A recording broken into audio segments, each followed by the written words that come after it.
Welcome to the next episode of Mic'd Up at Chiro Up. You've got Brandon and Tim, a bonus. Super excited to finally get Tim back on the episode. He's been so busy doing things at Chiro Up, finally able to peel him away, and let's get in some clinical content.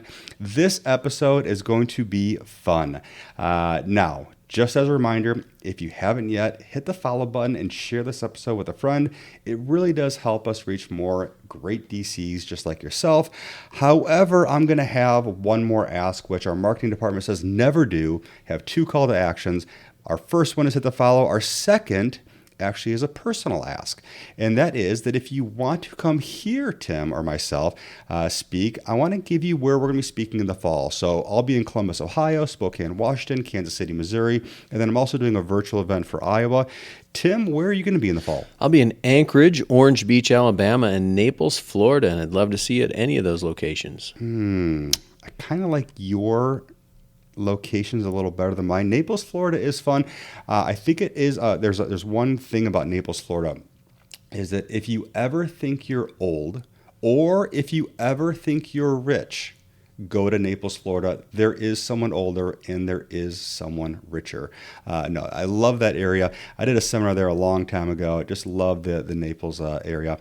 Now, today's podcast, we're going to go over three things. The first thing is going to be going over a common question I get in my treatment room, and I want to go over that with you. And I want to answer that both with a little research, and then Tim and I are going to go back and forth on how we actually answer that as we're talking with a patient. I think this is one of the most difficult things we do in practice, though, is that understanding what we know and then transferring that information to our patients so they understand what we're doing and why we're doing it. So that's the first thing we're going to cover, is that one common question that we get in our office that we'll answer with some research and also answer with, I don't want to say opinion, but a little bit of finesse on how to make our patients understand what we're talking about. The next, we're going to cover a clinical component of the podcast, which is going to go over the top 3 causes of heel pain.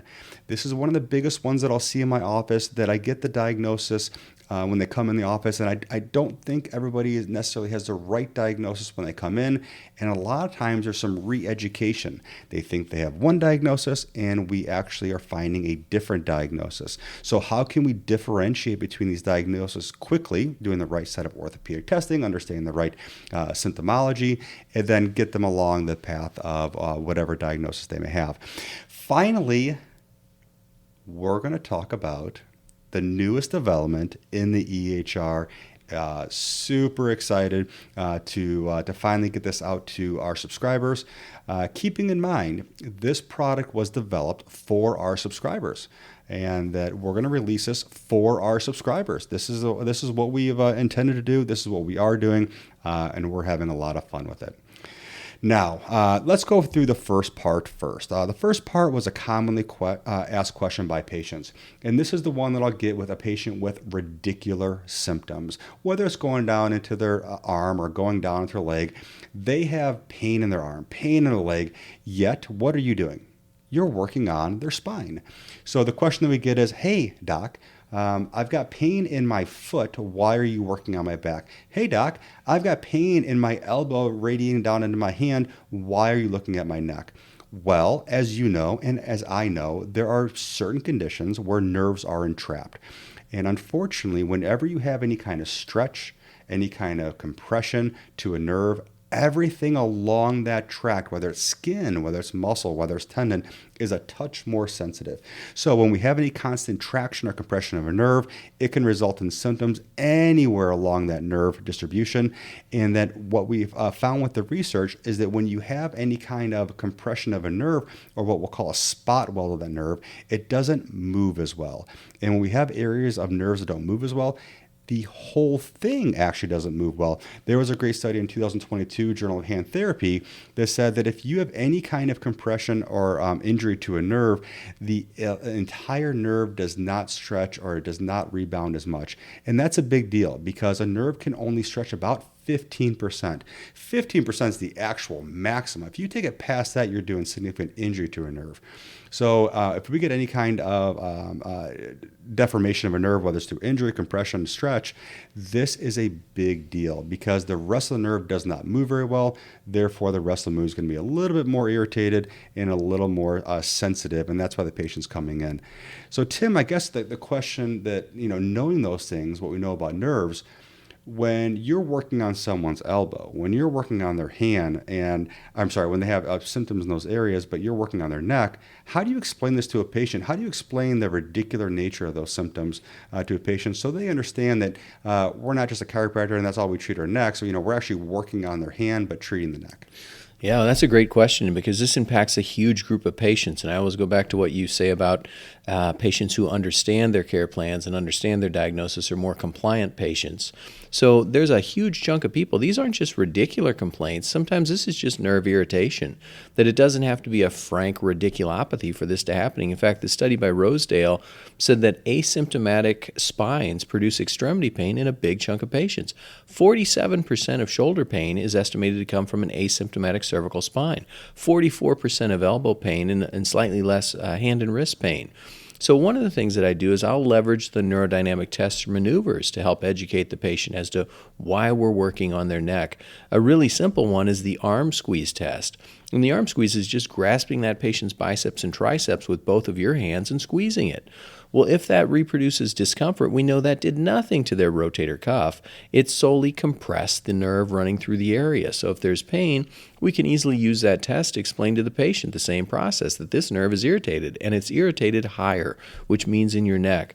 We can also use nerve tension tests, whether that be a straight leg raise in the lower extremity or in the upper extremity, one of the median or ulnar radial nerve tension tests. And when that stretches, the patient understands there's not a lot happening to the spine in a straight leg raise or a median nerve tension test. What's happening is we're tensioning that whole bungee cord. That bungee cord is not a piece of beef jerky. It needs to glide and stretch. And that bungee cord becomes spot welded. The way that happens is, as you said, anytime a nerve is irritated anywhere along the course of the nerve, whether that be in the cervical spine or in the biceps or at the elbow or at the hand and wrist, the whole nerve swells slightly. And when that nerve swells slightly, it starts to exude fluids because there's increased hydrostatic pressure. And those fluids then start to make the nerve sticky and stuck. So we develop these little spot welds.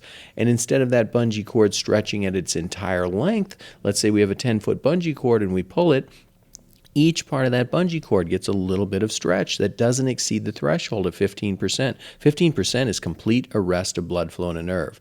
But if somebody's standing on that bungee cord 2 feet away from where I'm pulling, now all of that stretch is happening in that 2 feet. We've exceeded the 15%, and the patient has symptoms. When they understand that, they tend to do a lot better. And that stretching can't be just general stretching.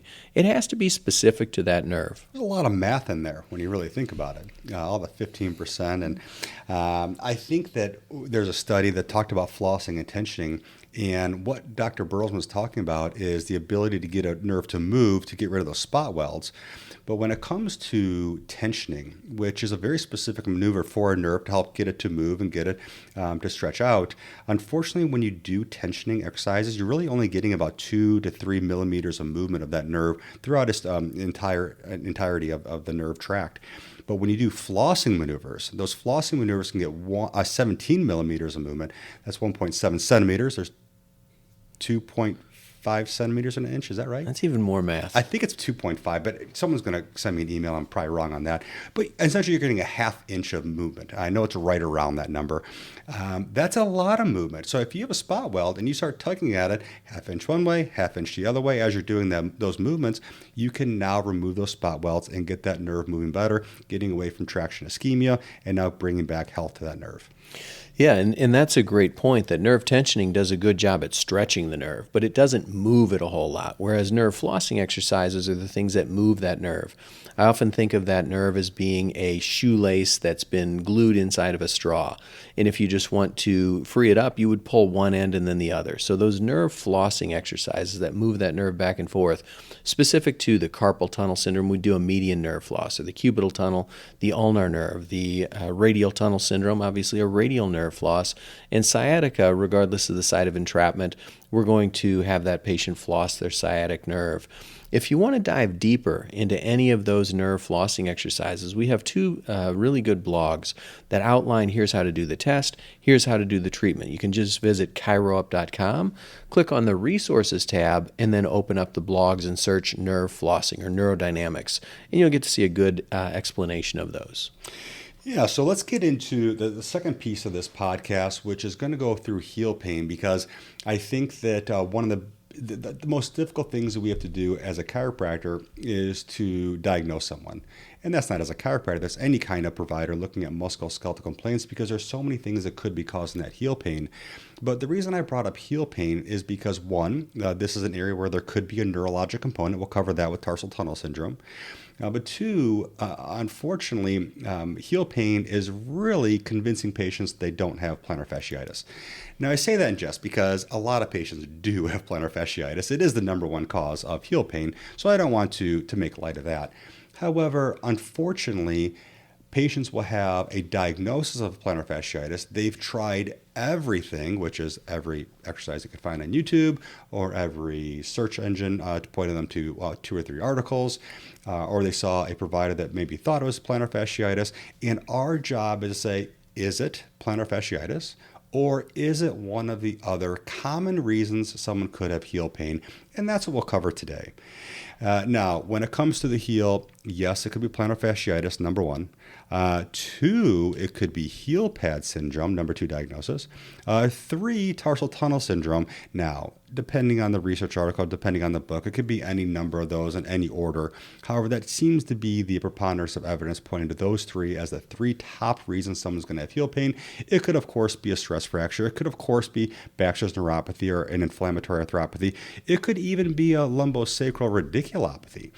All things that we need to be addressing as far as our evaluation, and the questions that we ask in our physical exam are things that we need to rule in or maybe even rule out. First, let's cover number 3. Number 3 is tarsal tunnel syndrome. Tarsal tunnel syndrome is when we have tibial nerve compression. Your tibial nerve can be compressed anywhere, but there is one spot right at the median malleolus. If you feel that bump on the inside part of your ankle, between that bump and your heel, there is a spot where that nerve pays the price. So we're going to see what causes that problem in the next couple minutes, but this is an area where a nerve can be compressed. Now, when you go through the research, between 50 and 80% of all plantar foot pain has a neurologic component. It doesn't mean they have tarsal tunnel syndrome, but it means the nerve is being irritated.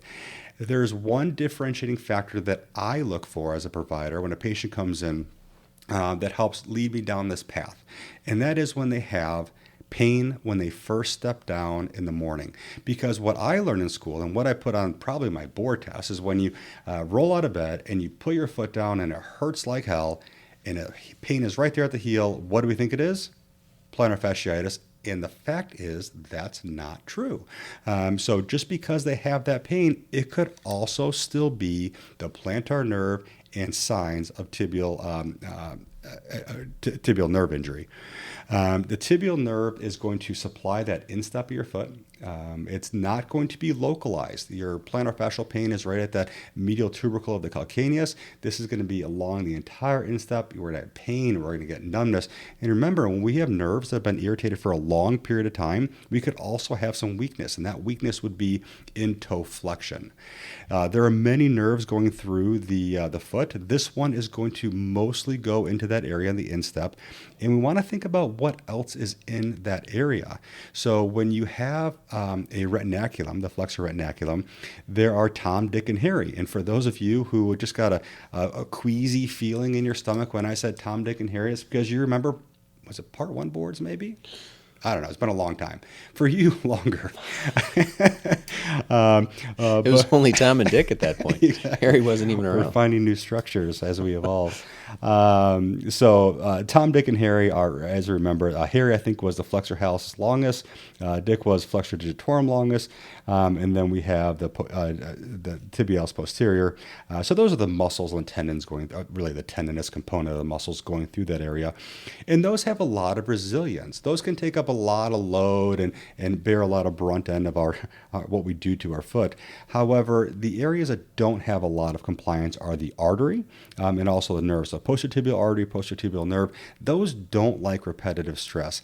And the nerve being the most susceptible to any kind of compression. So those are things you want to think about. When that area is taking increased load, someone's doing a couch to 5K, someone's doing something they haven't done in a while, or standing for even a long period of time, those are the patients that with prolonged standing, with running, with exercise, with just living their life, that's when they get that burning sensation, that numbness, that pain, that paresthesia going into the plantar arch, going into the heel. And this is often worse as the day goes on and worse at night, as most neurologic problems are. If it's been going on for a long period of time, that's when we're really going to see this worse at night, because when you sleep is when you heal, and we'll get some more inflammation in that area. Just like a back problem, we won't normally see tarsal tunnel syndrome in isolation. It could absolutely be. However, most of our patients suffer from a functional problem, which I'll let Dr. B cover in the next couple of slides, which is any kind of the arch dropping. That is going to cause these structures to be stretched, and it could lead to tarsal tunnel syndrome. It could lead to posterior tibial tendinopathy. It could lead to plantar fasciitis. However, whenever I treat really any part of the body, it could be the back with sciatica, it could be the elbow cubital tunnel syndrome. The nerves are the most significant components. We really want to make sure that we know how to evaluate and then also to treat tarsal tunnel syndrome, because when we have nerve symptoms, we really want those to go away quickly, both for the patient and also, for us. Evaluation-wise, what would you do to evaluate someone to rule in or possibly even rule out tarsal tunnel syndrome, Dr. B? Great question. That all neuropathies are basically evaluated with the same types of tests. We're either going to stretch it or compress it, because those are the two things that irritated nerves don't like. So every test is smash it. We can do that a number of different ways. We can use our reflex hammer. We know that Tinel's sign at the wrist is not super sensitive, maybe 50% sensitive for carpal tunnel, and probably similar for tarsal tunnel. A little better maneuver would be to apply some ischemic compression to the area. So some manual posterior tibial nerve compression, just rolling your thumb off the back of that medial malleolus and holding it for a few seconds, saying what happens. Does that patient have reproduction of neurologic type symptoms into the arch of their foot and their heel? Because that's not plantar fasciitis if you can reproduce it by pushing on that posterior tibial nerve. The other thing that we can do is the dorsiflexion eversion test. And basically the name of the test already tells you what it is. You're just dorsiflexing that patient's toes toward their shin and then rolling their foot outward into eversion and holding that. And you're creating a stretch of that posterior tibial nerve. And if it reproduces symptoms, a really good sign this is tarsal tunnel. And if you want to ramp that up one notch, the best test for tarsal tunnel would be to do that exact maneuver, dorsiflexion and eversion, along with manual compression. We call that the triple compression test. If the patient has a reproduction of numbness or tingling, we've got tarsal tunnel syndrome. Most importantly, we want to identify, is this patient suffering from an underlying condition that made that possible? And that is almost always foot hyperpronation. When the arch of the foot goes away, if you're standing up now, go ahead and stand up unless you're driving. When you stand up, if you roll the arches of your feet inward, it's stretching all of that stuff, all of Tom, Dick, and Harry's neighbors, being the posterior tibial nerve and the artery, as well as the posterior tibialis tendon. Remember, tendons that are stretched for long periods of time lead to weaker muscles. So when we have this chronic stretch of the area, we're going to have all of these things that we're talking about. This is the common thread. If we can help that patient's arches come back up into a neutral position, we're getting rid of the real underlying cause for all of these things in the first place. What I just thought about is with the... This is frightening. Well, because both you and I went to Logan, and we had the same people that probably did our board reviews. If someone didn't go to Logan and didn't learn about Tom, Dick, and Harry, they're probably like, who are these professors? Like, are these researchers? Are they, who are these people? I really like these tests. They're a great way to differentiate, if someone has tarsal tunnel syndrome or not. And I really like the triple compression test. It reminds me of the extended straight leg raise. If you haven't seen that blog yet in Chiro, it's a really powerful blog, understanding that if you have lumbar spine radiculopathy, where is the problem? Is it in the hip? Is it in the knee? Is it lower leg? And finding those little nuanced tests can really help you differentiate where the problem is. Now, as far as the treatment, how are we going to help someone essentially with tarsal tunnel syndrome? We can, of course, do soft tissue manipulation. We can, of course, do some instrument system manipulation if the muscles or tendons are involved. But really, we should be looking at nerve releases and nerve flosses, because we need that nerve to break free of those spot welds, as we'll call them. I'm sure someone's going to have a different name for it, within the ankle and the flexor retinaculum. So if you haven't looked at those treatments in chiro, please do so. Also keep in mind that when you do nerve releases, when you do nerve flossing, these are kind of complex maneuvers. Watch the videos. It's super simple to do, and once you learn it once, it's never going to go away. And the same goes for your patients. That if you do things to strengthen the posterior tibialis, it's actually a complex maneuver with an elastic band. If you're doing a posterior tibial nerve floss, which are two of the things that we do in our exercise protocol for this condition, have your patient not only be able to read those exercises, but also to watch the videos. It's going to help with your compliance and, most importantly, help with your clinical results. If a patient's doing the right exercise, it's going to help out significantly. If they're just exercising, they may get results, they may feel a little better, but the right exercise will help out significantly. Or worse yet, they may get stronger at doing a bad mechanics. Yeah, that's one thing I learned in sports is, there's so many people that they practice and practice and practice, and they always think that practice makes perfect. Practice does not make perfect. Practice makes permanent. So whatever you're doing, and hopefully you're practicing perfect. However, whatever you're practicing, like if you sit all day long and look at a computer screen, you're going to make that permanent. And we all know what the 65-year-old receptionist looks like. They all kind of look the same because they've been doing that over and over again. So kind of to wrap up tarsal tunnel syndrome, keep in mind, it's going to mimic plantar fasciitis and can be in combination with plantar fasciitis. Keep in mind that heel spurs are a sign of long-lasting dysfunction. They're there. They can absolutely be there, but they do not mean that that person has plantar fasciitis, and it does not mean they have to get it cut out, essentially. Also keep in mind what Tim said, is that we need to be concerned about pronated feet. You can use arch supports. There's nothing wrong with that. In fact, with my athletes, I use the Varus posts that Dr. Mashad has. So human locomotion.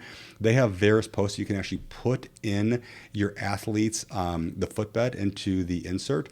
They will also slow down pronation, but for those like soccer cleats and shoes that are very small, weightlifting shoes, they're not as big as arch supports. Something to consider for your athletic population. Also consider the number one thing that has changed the way I practice is just because they put their foot down and first thing in the morning and it causes heel pain does not mean they have plantar fasciitis. Except sometimes that plantar fasciitis is the most common cause of heel pain. They estimate that plantar fasciitis affects 10% of the population, and typically it's somebody who's used their feet for a little while. So this would be somebody who might be 30, 40 years old, unless they've used their feet a whole lot more than that. And sometimes it's bilateral. At the end of this, we'll talk about that differential, but plantar fasciitis by itself can be bilateral, although it brings up some suspicion of maybe an inflammatory arthropathy or something else. And this is typically hitting our patients who spend long periods of time on their feet, laborers, nurses, cooks, and athletes who are running and spending a long time pounding and stretching that plantar fascia and the posterior tibialis tendon. There are factors that make it more likely, and that's if you have a fallen arch to start with. If you have a flat foot, pes planus, it's more likely. If you have a good arch but it goes away as soon as you load it, that's hyperpronation, much more likely. And limitations in range of motion, especially limited ankle dorsiflexion, which is usually tightness in your gastroc and soleus. And we know our patients have tightness in their gastroc and soleus and hamstrings. And certainly if you load it more, that if you're obese or you've rapidly gained weight, you broke the 10% rule and you're going to have symptoms along the way. So when we have our patient with plantar fasciitis, what do they usually tell us? The first couple of steps in the morning when they get out of bed, anytime they've been inactive and then load that fascia, I think of it as though the fascia is resting in a shortened state, it's gluing back together, and they step down and they stretch that out and start pulling that fascia back away from the bone, especially during the push-off phase. If you have prolonged weight bearing, walking upstairs, sprinting, those types of things can provoke it as well. But first and foremost, absolutely first step tenderness. Yeah, and I think that one of the most interesting facts is that people with hamstring hypertonicity are 9 times more likely to have plantar fasciitis. People that's BMI, the BMI is above 35%, are I think 2 to 3 times more likely. So just think about the stresses the person's putting on their foot. As far as palpatory findings, this is one of the main differentiators between 1 and 2. 1 being plantar fasciitis, 2 being heel pad syndrome. So if you get tenderness at the medial calcaneal tubercle, so if you pick up your foot, you go to cross your legs on the inside part of your calcaneus, that's where you're going to see most of the tenderness for plantar fasciitis. Now, can you have palpable bands along the actual plantar fascia? Absolutely, 100%. But most of it's going to go right towards that origin at the calcaneus. How can we differentiate this? How can we, I should say, find this? Obviously, you know, and I know, we can just put our thumb on it, which is what the great toe dorsiflexion sign is. So, putting the foot up in open connect chain, you'll pick it up, and then you're going to put your thumb on it. And then if you take their big toe, and as you start to extend that big toe, really with that big toe, you want to get 60 to 70 degrees of dorsiflexion. If they don't have that, we have other issues. But as you engage the windlass mechanism, does that pain get worse? Now, speaking about the windlass mechanism, we can also do the windlass test. So the last test has the foot up, so non-weight bearing. The windlass test, you actually put the foot down. So we're putting a little bit of weight on their foot, loading it a little bit, and then you actually dorsiflex that great toe, and does it reproduce pain right there at the medial calcaneal tubercle? Now, this is one of those things that, heel pain, like we've talked about, has a lot of mimickers. It's really a chameleon. It could be a part of the problem. It could be the entire problem. One little nuance that we'll see that unfortunately doesn't have a lot of successful conservative management, but needs to be recognized because all the conservative management in the world isn't going to solve this problem, is something called Baxter's neuropathy. So do me a favor. What you'll do is you'll put your foot down, and I guess you can do this while you're driving. I wouldn't recommend it if it's your right foot. However, put your foot down. The views of the speaker do not reflect the management. And just with your fifth toe, your pinky toe, try to abduct it. And when you try to abduct your pinky toe, what you're doing is engaging the abductor digiti minimi, and which is a part of the posterior tibial nerve, which goes and branches off into the lateral plantar nerve, which affects that muscle. If that nerve is being compressed under the plantar fascia, they call this the Baxter's nerve, because that lateral plantar nerve, if it's compressed, it can cause pain at the heel, and if it's compressed for a long period of time, it will not allow you to activate that abductor digiti minimi, and now we call this Baxter's neuropathy. This is when, what I've seen is pain right there at the heel. You're doing all the best treatments in the world, but it's not getting better. Yeah, I can't tell you how many times that test has saved me. That I have my plantar fasciitis patient, I've jumped to that diagnosis, and I've treated them a few times, and they're not responding. Which plantar fasciitis patients, do you notice how it's kind of a quirky response? That unlike many patients, that it's somewhat linear. Plantar fasciitis seems to be more of a stepwise improvement. That there's nothing that happens, and then a big jump, and then nothing, and then a bigger jump. But if we've gotten to that point that we should see progress, and that patient's not progressing, simply ask them to abduct their 5 digits. And if that little toe doesn't spread outward, it's not plantar fasciitis, it's Baxter's neuropathy.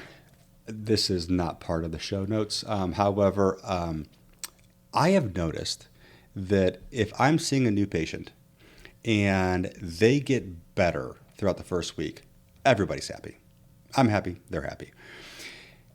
If they go through the first week and they get worse, I still think that's a good thing because we're affecting it. We're affecting, maybe we're doing a little too much.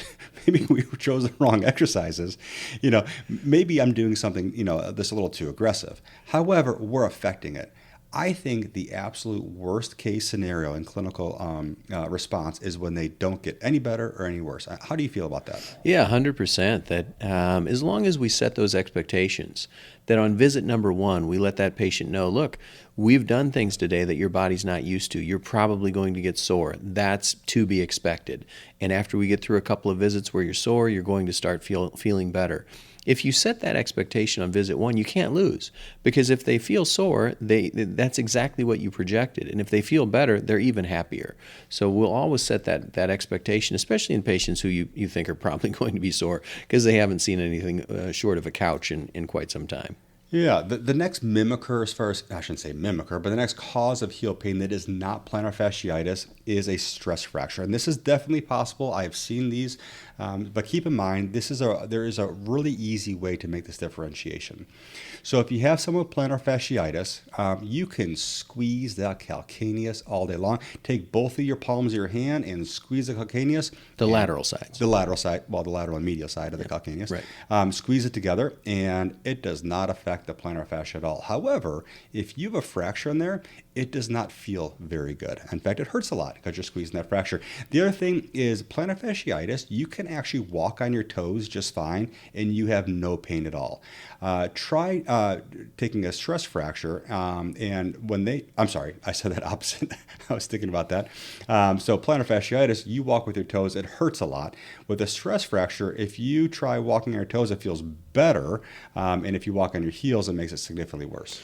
And the other thing to think about when weight bearing is more painful and standing on your toes is less painful is fat pad syndrome. That's certainly that cushion, when it degenerates, the trauma that's induced by putting weight on it is something that's uncomfortable. We're going to cover that at the very end, but before that, we're going to cover how do we manage plantar fasciitis. We've got some interesting points, some things to think about, some things that can hopefully get your patients better, and we're going to jump into that right after this word from our sponsor. Can't get enough of the information you hear on our podcast? You will absolutely love our platform. ChiroUp helps thousands of chiropractors across the globe simplify the way they practice using our online evidence-based software. It's your one-stop shop for powerful clinical research, simplified patient education, and smart practice resources. Visit chiroup.com, try it out for free. And if you'd like to subscribe, use referral code podcast15 for 15% off 12 monthly billing cycles. No contract required. Offer valid on new subscriptions only.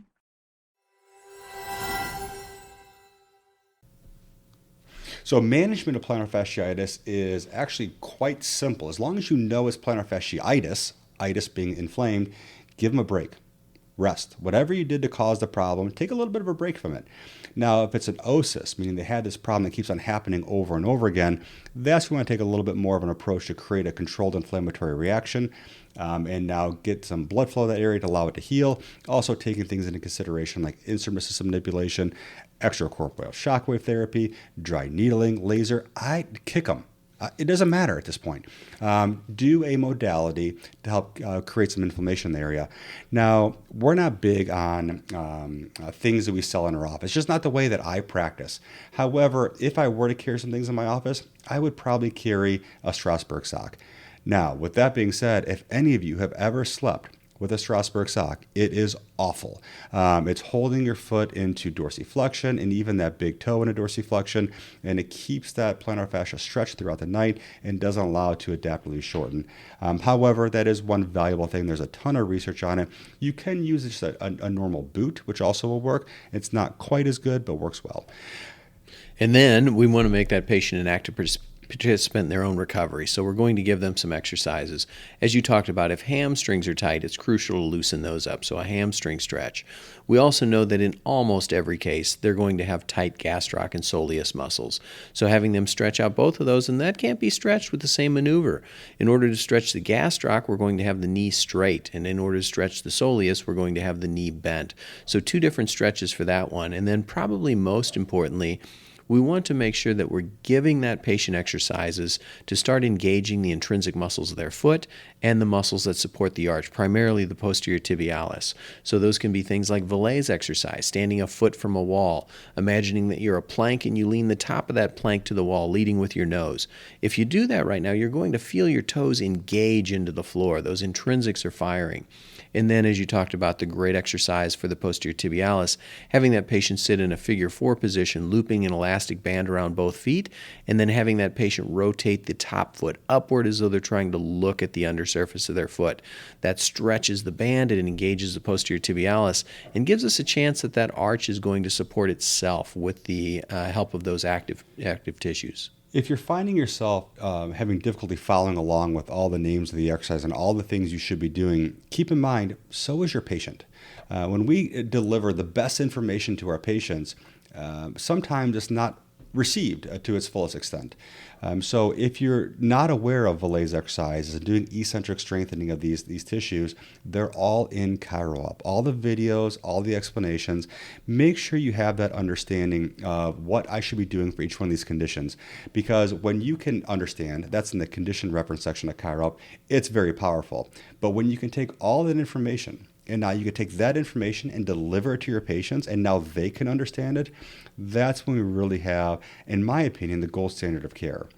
Now, following plantar fasciitis, following tarsal tunnel syndrome, we really should talk about fat pad syndrome, because this is one of those diagnoses that is very common. What we're seeing in the research, 15, 20, 30% of patients have these. Up to 1 in 10 people have heel pad syndrome at some point in their lifetime. This is something we want to be able to find and then also to address. And just because you have heel pad syndrome does not mean that we have to just put a cushion under it and call it a day.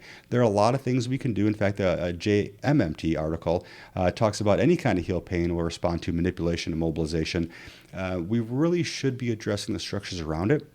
If you have any, interest in classes like Motion Palpation Institute, they do a lot of work with the 3 rocker system in the feet, making sure you have dorsiflexion of the ankle mortise joint, and proper motion of the midfoot, and also the great toe, and finding ways to affect this joint-wise to offload the soft tissues. And just because we have heel pad syndrome, which is a passive structure, we can still do a lot of active things to help it.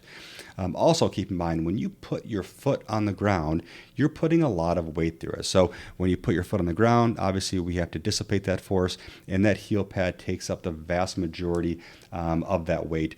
Now, the whole foot should be taking up the entire weight. 1 to 3 times your body weight is just on the heel portion. So if you go poking around on someone's foot, or they take off their shoe and sock and point to this, normally they're going to point to just the very center of the actual calcaneus or the heel pad. It's a deep, diffuse, almost like a bruise pain they're describing for you in the office. Symptoms are often exacerbated by walking on hard surfaces or even barefoot. Hallmark clinical feature of heel pad syndrome is just poking right there. Now remember, plantar fasciitis is more the medial calcaneal tubercle, where this is the direct center of the calcaneus. And then we're not going to see any neurologic findings. There's no pain, numbness, tingling, shooting into the instep with heel pad syndrome. The beauty of this one, there are a lot of different evaluations and treatments for this, but I just use exactly what we talked about with Dr. B and I were going back and forth with the heel pain differentiation maneuver, meaning with heel pad syndrome, as you would expect, if they walk towards you on their heels, it's not going to feel great. If they walk towards you on their toes, it feels just fine. In that case, if they walk on their heels towards you, I'm thinking calcaneal stress fracture or heel pad syndrome. If they have pain when they walk to me on their toes, I'm thinking plantar fasciitis. So it's kind of a great way to make that differentiation. Management-wise, as far as heel pad syndrome, we can offload that tissue, manipulation, mobilization of the foot, the muscles across the ankle and the foot.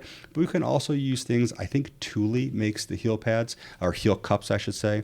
Those are great ways to dissipate force. You can also use taping maneuvers, like the figure 8 taping, that can help or offload that tissue. Working with ankle dorsiflexion, stretching the myofascial structures like the gastroc, the soleus, the plantar fascia.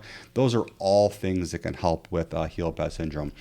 One of the things you do not want to do is to put the catch-all in there. The catch-all is steroids. I'll be damned, but steroids make everything feel better, which I know we want for our patients, but unfortunately what we know is that repeated steroid injections cause whatever that tissue is to degenerate, and it's no different than the heel pad. So something you really want to stay away from.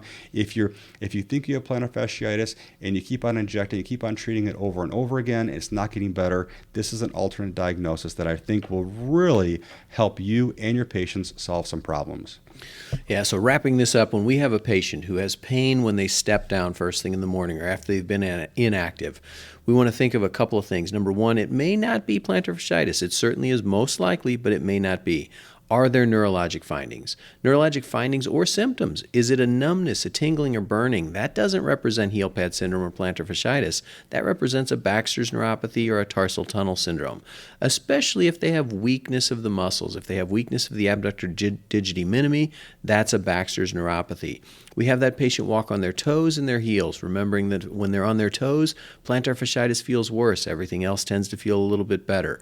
And assessing, is there hyperpronation? Because this is probably the reason all of those tissues were stretched and stressed in the first place. So our treatment needs to address that hyperpronation, and it also needs to address, is there limited dorsiflexion because the gastroc and soleus are tight. Thanks for that review. I hope this review helps you, but really, it's really about differentiating these diagnoses for all the different diagnoses. If you have any questions, concerns, comments, please make sure you go in the condition reference section. Let's get in to the most exciting part of this podcast. So it is, August 20th or whatever today's date is when we're recording this podcast. To date, we have something that we'd like to talk about, and I've been waiting almost 2 years to say these words. You're having a baby elephant? Yes, I'm having a baby elephant. It's the EHR is live. Is that we now have 3 people in the U.S. market currently only. The EHR is up and going. Yeah, 4 tomorrow, 5 by next Monday. So we have our initial 7 or 8 beta clinics, including our clinic. We've been using it in our office. We have 2 clinics that are fully using, and then the other 5 are onboarding at this point in time. And we pick those clinics pretty carefully as far as, are these people, are they cash versus insurance, one versus multi-doctor? What types of practice do they have, and how do they differ, and what type of EHR are they migrating from? And thus far, we've had good success that we love it in our clinic, but we're obviously biased. One of my favorite messages that I ever received in Slack, and we've gotten millions of them from our internal Slack channel, was from Kate. Kate went out to the second person that we onboarded. She went to their office. We're obviously wanting to know, how did it go? Send Kate a message at the end of the day. And this is her message verbatim. They absolutely crushed it. I was there to answer questions and help guide them, but they truly ran with it, no doubt, because we have an amazing product. Plus, by the second afternoon, the doctor said he was bored, all in caps, because he was so on top of his notes, which typically took him a couple of hours at the end of the day. That was exciting, and that's what I'm seeing in practice as well, is that I don't know that I'm bored in practice at this point in time, but I do know my notes have gotten a lot better and a lot quicker, and everything being integrated. So how do you get this product would be the question. Yeah, and I think one thing to consider is that we've had hundreds, if not thousands, of people ask us about this EHR, and understanding and hearing now that people are using it and that we haven't contacted you yet, that wasn't a slight against you. Is that we had to find beta clinics that have a very unique set of scenarios to make sure that we test every piece of this component. What we didn't want to be is an EHR that finished up and then released it to everybody and said, okay, let's figure out how we did. That is not the way we do business. Instead, we've had this EHR live for almost 8 months in our clinic, testing every piece, every use case of this software to make sure it's going to work for everyone, work out all the bugs, and make sure all the functionality is up and going. So keep that in mind. Now, the things that you can do right now is remember that this EHR is only for ChiroUp subscribers. For the foreseeable future, you guys challenge us to do this. We had 28 or almost 30 clinics spending hours creating, testing, collaborating to make this into a reality. We're going to reward them first. They were the ones who put the time and energy in to make sure this happen. I think that's something that's big.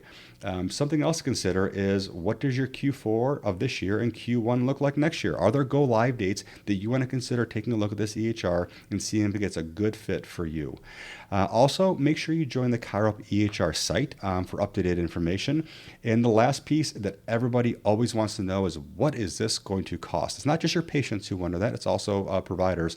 And the good news is that we have created this software that when you add in the cost of ChiroUp, it is super affordable, one of the most affordable EHRs on the market. So we can make sure that we can create a product that not only everybody uses, but we can also get data out of and demonstrate how an evidence-based chiropractor works the data he or she gets, the clinical effectiveness we get, to make sure that we have a sounding voice in the future of where this profession goes. Yeah, we live in the trenches with you. Brandon and I still practice, and we have the same frustrations, the same goals, and together we'll make that happen. We're proud that you're part of that journey. We're excited that you're following our podcast. If you haven't already, make sure that you do follow this Mic'd Up podcast wherever you're listening, and leave us a review. Those reviews help to advance this mission. We'd love to hear your biggest takeaway from this episode, and we look forward to connecting with you again next time. Thanks for listening.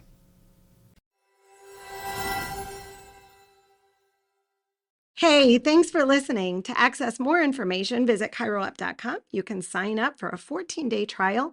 Use referral code PODCAST15 for a special discount after your trial. Offer valid on new subscriptions only.